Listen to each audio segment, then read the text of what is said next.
MC Hammer made the Running Man famous. That was in the early 90s. This week, we caught up with a real-life running man at his favorite golf course in Davis.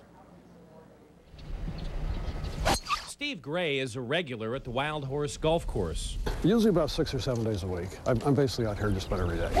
He hits a lot of balls, practices often. I know he often shoots in the 70s, so he gets around in about an hour and 15 minutes. So you get through a round, and I mean, we're talking 75 minutes and you're done? Yeah, something like that, hour and a half, 75 minutes. 18 holes in about an hour and 15 minutes. How does he do it? Well, Steve is typically the first one off the tee, and he runs.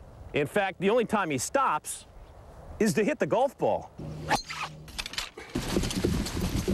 With golf, if you're off a little bit, sure, because the nerves doesn't do well. So when you run, you're too tired to worry about much of anything.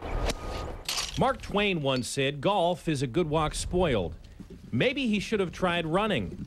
Steve says his best score is a 74. That's 2 over par.